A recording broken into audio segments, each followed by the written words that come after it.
Disciplina de Química, IN 16381-2019-01. Química.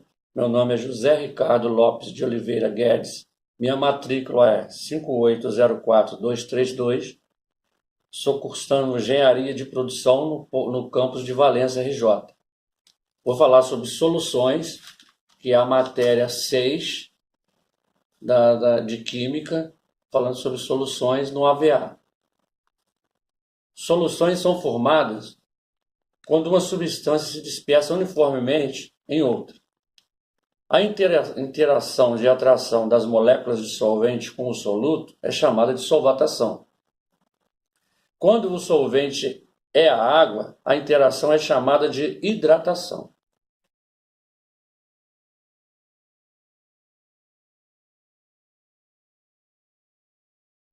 Sobre soluções e solubilidade. Uma solução é classificada de acordo com o coeficiente de solubilidade, que pode ser definido como a quantidade máxima de um soluto que o solvente consegue solubilizar a uma determinada temperatura.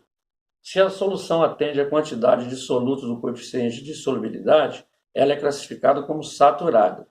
Se a solução tem menos soluto ou mais solvente que o determinado pelo coeficiente de solubilidade, ela é classificada como insaturada. Se a solução possui mais soluto ou menos solvente que o determinado pelo coeficiente de solubilidade, ela é classificada como supersaturada e ocorre a formação de precipitado. Ou seja, soluto não dissolvido fica no fundo do recipiente.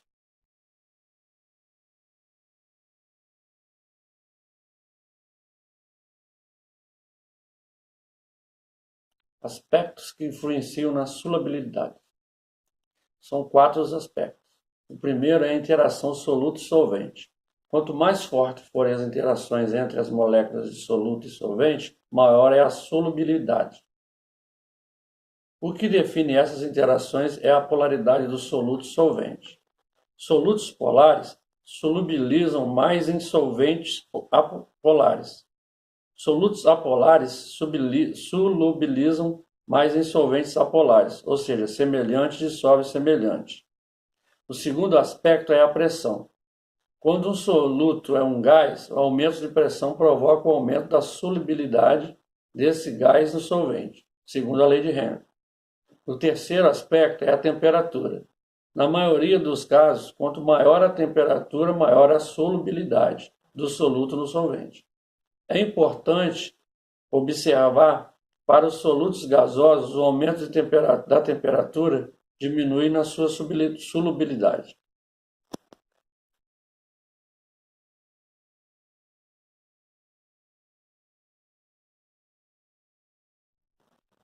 Existem várias formas de expressar a concentração de soluto na solução. A primeira delas é a porcentagem, que indica a quantidade de soluto para cada 100 partes de solução, ou seja, 1%. A segunda é partes por milhão, o ppm, que indica a quantidade de partes de soluto para cada 1 milhão de partes de solução.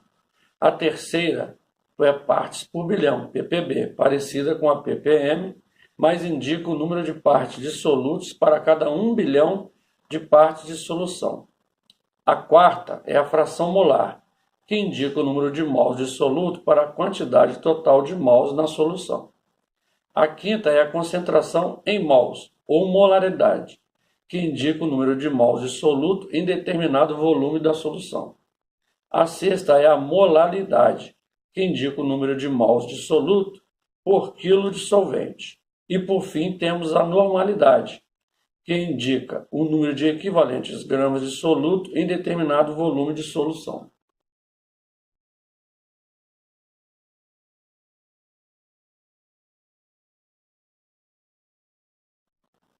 Agora vamos abordar as propriedades coligativas, que são as propriedades físicas das soluções. A primeira é a pressão de vapor, ou seja, a pressão que a solução exerce contra a atmosfera. Quando adicionamos um soluto não volátil a um solvente, ocorre a redução da pressão de vapor dessa solução. Quanto maior a concentração de soluto, menor a pressão de vapor da solução. Essa redução da pressão pode ser calculada pela lei de Raoult. Segunda propriedade é o aumento da temperatura de ebulição. Como as soluções possuem pressão de vapor menor que o solvente puro, a solução precisa de mais energia para igualar sua pressão de vapor com a pressão atmosférica, ou seja, entrar em fase de ebulição. Como é necessária maior quantidade de energia, a temperatura de ebulição aumenta. A terceira propriedade é a redução do ponto de congelamento. Uma solução possui um ponto de congelamento mais baixo que o solvente puro. Por exemplo, a adição de 1 mol de glicose na água produz uma solução cujo o ponto de congelamento é menos 1,86 graus Celsius, enquanto que o congelamento da água pura é a 0 graus Celsius. Essa propriedade é importante, pois é usada em anticongelantes. A última propriedade é a osmose, que é o movimento das moléculas do solvente através de uma membrana semipermeável, de uma solução menos concentrada para uma solução mais concentrada. Esse movimento do solvente gera uma pressão chamada de osmótica.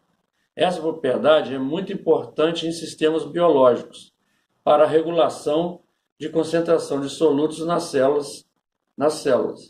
Existe osmose reversa, ou seja, o solvente passa do meio mais concentrado para um meio menos concentrado. Esse processo é usado industrialmente para a dessalinização da água.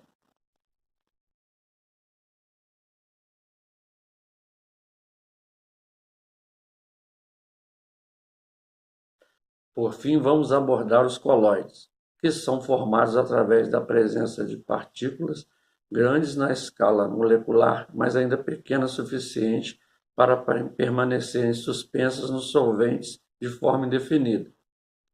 Ou seja, os colóides são intermediários entre as soluções e as misturas heterogêneas. Os colóides apresentam uma propriedade física chamada efeito Tyndall, que é o espalhamento de luz quando ele passa por uma dispersão coloidal. Dependendo do soluto, colóides podem ser hidrofílicos ou hidrofóbicos.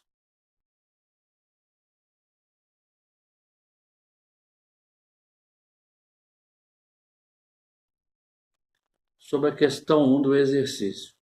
Sobre uma solução de glicose C6, H12, O6, 0,35 molar, assinale a alternativa correta. Ele está pedindo que eu calcule a massa que vai estar na solução. Pelas 5 alternativas que ele está me dando, eu vejo que o volume da solução vai ser em litro. Então, eu vou ter que calcular a massa molecular.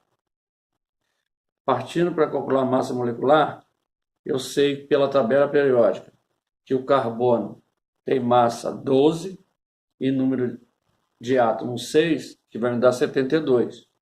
O hidrogênio tem número de massa 1 e está me dando 12 número de átomos, vai ser igual a 12. O oxigênio, pela tabela periódica, tem número de massa 16 e multiplicado pelo número de átomos 6, que me dá 96, eu tenho um total de 180 gramas, que eu vou jogar na fórmula para calcular a molaridade. Jogando na fórmula, a molaridade eu tenho, que é 0,35. A massa do soluto é o que eu quero descobrir. A minha massa molecular do soluto é 180, que eu já descobri. Vou multiplicar pelo volume da solução, que é 1 litro, que vai me dar 63 gramas de glicose em 1 litro de solução, que é a letra 1, alternativa A.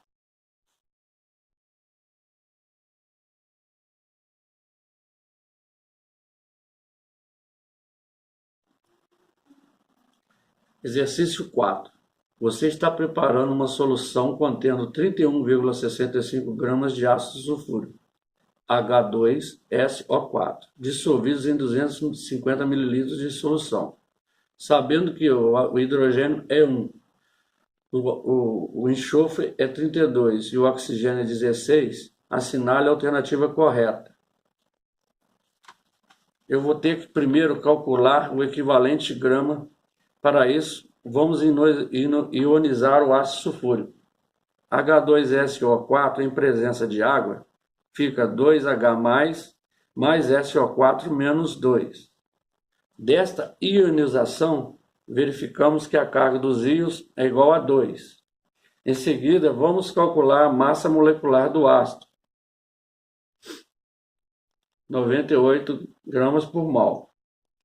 Agora vamos dividir a massa molecular do ácido pela carga de íons, 98 dividido por 2, que é igual a 49 gramas massa por carga. O valor obtido anteriormente é usado para calcular o equivalente grama, massa da amostra do soluto dividido por 49. Equivalente grama vai ser igual a 31,65 dividido por 49. É igual a 0,65 equivalente gramas. Agora vamos calcular a normalidade, que é o número de equivalentes gramas dividido por volume da solução. Então eu tenho 0,65 número de equivalentes gramas dividido por 0,25 litros, que é o volume da solução, que me dá 2,6 normal, que é a concentração alternativa da letra A.